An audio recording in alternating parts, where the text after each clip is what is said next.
Good evening. You're tuning in to AWANI Tonight with me, Cynthia Ng. Individuals earning more than the average salary or those who fall under the top 20 income group will no longer receive any subsidies pertaining to electricity or Hajj.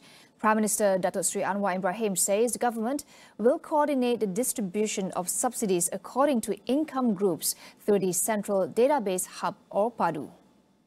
Kita tidak naikkan kadar elektrik melainkan untuk T20. Saya nak jelaskan di sini.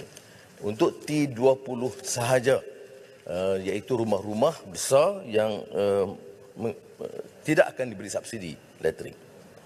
Dan pengkalan data utama PADU akan dapat menyelaraskan semua angka-angka yang disebut. Ini sama saja seperti mana bantuan kewangan haji. Kepada B40 kita tambah, tapi bagi T20 tidak akan ada lagi tambahan ataupun subsidi daripada kerajaan. Mereka harus belanja sepenuhnya kos haji kerana mereka di kalangan yang mampu. The Central Database Hub PADU has given until the end of the year to streamline all data related to the implementation of targeted subsidies. Starting in January 2023, the government will no longer provide full electricity tariff subsidies to large companies that use a large amount of electricity. And in March, Lembaga Tabung Haji announced that anyone earning more than 15,000 ringgit a month must pay the full amount for their pilgrimage. The Dewan Rakyat has passed a bill to amend the penal code, effectively decriminalising attempted suicide in the country. Deputy Law and Institutional Reform Minister Ramkapal Singh says the amendments will shift Malaysia's approach when handling cases of attempted suicide, moving away from punitive measures to treatment-based approaches. Among the amendments are to abolish Section 309 of the Penal Code, which previously imposed penalties of imprisonment for up to 1 year, a fine, or both for those found guilty of attempted suicide. Ramkapal said the decision to abolish Section 309 was based on various factors, including the prevalence of depression among Malaysians. He added that abetting suicide would remain an offence under Sections 305 and 306, with distinctions made based on the victim's circumstances. Hukuman perlu diperkasakan dan ditingkatkan bagi kes persubahatan perlakuan percubaan bunuh diri yang melibatkan golongan kanak-kanak dan golongan kurang capacity mental ataupun dengan izin persons who lack mental capacity berbanding mangsa yang lain kerana golongan inilah terdedah kepada situasi dan keadaan di mana mereka mudah dipengaruhi dan dimanipulasi ataupun dengan izin vulnerable groups oleh pelaku. The Health Ministry is ready to retable the control of tobacco products and Smoking Bill 2022. The Health Minister's Special Advisor, Dr. Helmi Hajamaidin, said this after the bill was reviewed by the Parliamentary Select Committee, PSC. The bill comprises two main aspects: the control of smoking products including vape and e-cigarettes, and the implementation of the Generational Endgame GEG policy. Helmi said the bill will include control over registration, advertising, promotion and sponsorship, packaging and sales of smoking products for those born from 2007 onwards. The ban on keeping and possessing cigarettes or vaping products was dropped from the bill on the recommendation of the PSC. The PSC also agreed to several amendments relating to the ban on those born from 2007 onwards, including the reduction of the fine from 5,000 to 500 ringgit to avoid burdening the GEG group. Helmi, however, did not mention when the third reading of the bill will be tabled, after it was tabled for the first and second readings in August 2022. A comprehensive study is being done on the proposed Public Defenders Act to improve legal aid services for criminal cases in the country. Law and Institutional Reforms Minister Datuk Sri Azalina Othman Said says the study was supported by academicians from law faculties of 10 public and private universities nationwide. The study will involve law faculties of University Malaya, University Kebangsaan Malaysia, University Utara Malaysia, University Technology Mara, and the International Islamic University Malaysia, among others. Azalina said it covers comparative research on similar laws of other countries, including Australia, New Zealand, and Taiwan. She told Parliament today that all input received from the study will first be scrutinised before finalising the parameters to establish the Act. The Pengerang MP was responding to PN's Datuk Seri Taqiyuddin Hassan, who questioned the possibility of enacting the Public Defenders Act to provide legal aid services involving criminal cases for the underprivileged. The remains of Awang Iskandar Ampuan Yaakob, the Kedah Malaysian Civil Defence Force Director, have been airlifted from the Everest base camp via helicopter. His remains will be transported to a hospital in Kathmandu for a post-mortem examination and to make funeral arrangements. Awang Iskandar died on Saturday during the Malaysian Everest 2023 mission after falling during a climb. The Foreign Ministry said search and rescue efforts are underway to locate another missing climber, Muhammad Hawari Hashim, who is hearing impaired. It said SAR efforts have been ongoing since Saturday, and they are now continuing with a land search in ice crevices.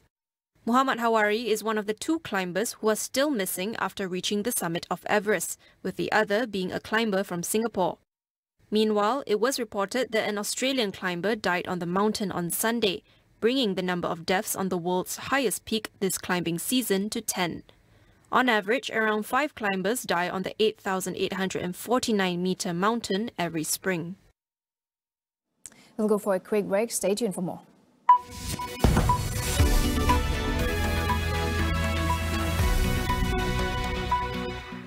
Nak maju ke depan? Rambut gugur tak boleh jadi penghalang. Pantene Hair Fall Control dengan provitamin dan biotin seperti menambah vitamin pada setiap helaian rambut untuk rambut sehingga 100% lebih kuat terhadap rambut gugur. Rambut kuat macam saya.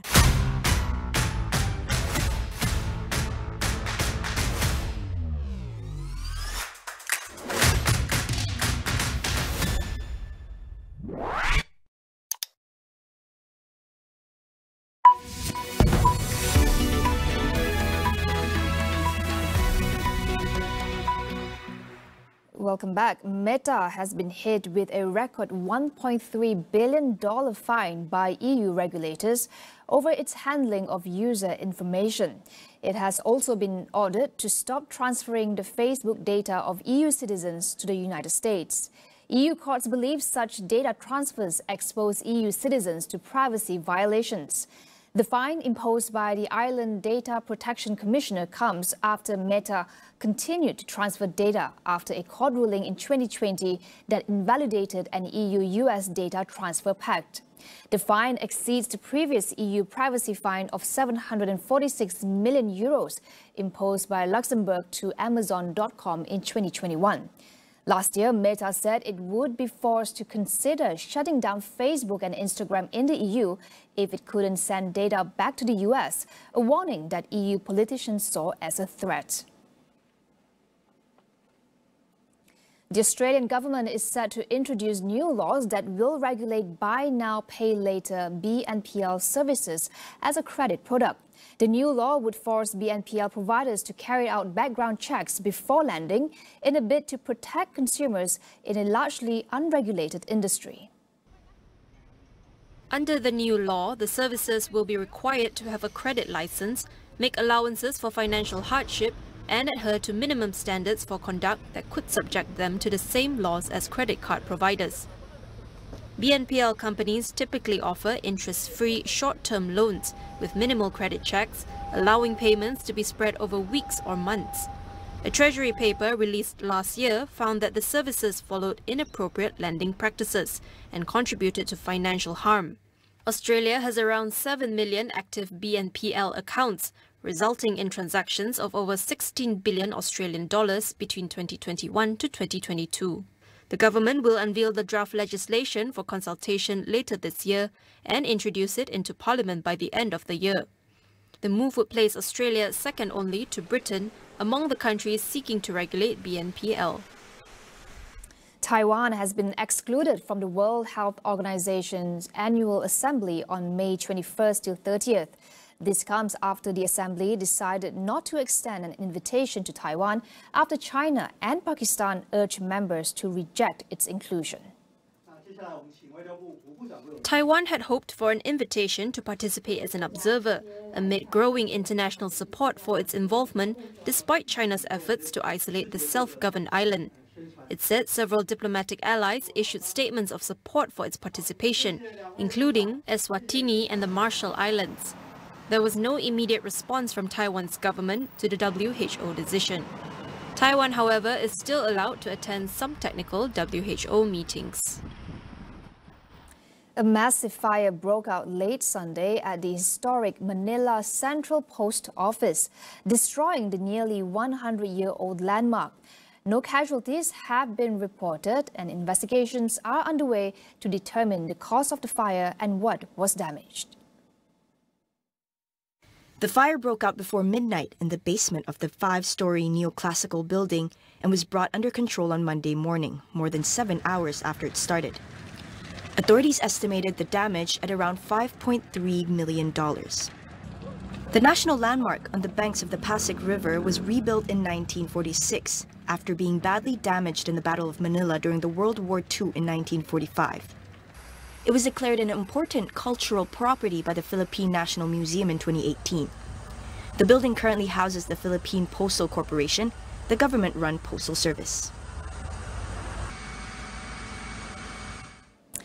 The ratio of sheep to people in New Zealand has dropped below 5:1 for the first time since the 1850s. The national flock fell by 400,000 sheep, or 2%, to 25.3 million in June 2022, according to New Zealand's newly released 5-year census of agricultural production. New Zealanders now have far fewer sheep than their Australian counterparts. According to the government body Statistics New Zealand, Australia currently has 3 times as many sheep as New Zealand, although their ratio is around 3 sheep to every Australian. New Zealand, home to 5.2 million people, is one of the world's main wool exporters, having sent $284 million worth overseas in 2022. But rising farming costs and declining wool prices have seen national sheep figures dwindle from a high of 72 million in the 1980s.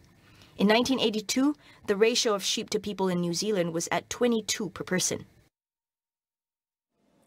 The second ever private mission to the International Space Station, ISS, has taken off from the US, carrying the first 2 Saudi astronauts to travel there. The SpaceX rocket launched from the Kennedy Space Station in Florida on Sunday, where crew members will be transported for a week-long stay at the ISS. The AX-2 crew includes former NASA astronaut Peggy Whitson as commander and 3 private customers paying an estimated $55 million each. Among them are businessman John Schaffner, Saudi fighter pilot Ali Al-Karni, and biomedical researcher Rayana Barnawi, who is the first woman from Saudi Arabia to voyage into space. The 4-member team is set to conduct about 20 experiments during their time on the ISS, including a study on the behavior of stem cells in zero gravity. Last year, SpaceX blasted off its first all-private astronaut team to the ISS, a flight that was hailed as a milestone in the commercialization of low Earth orbit. That wraps up AWANI Tonight. I'm Cynthia Ng. Thank you for watching and good night.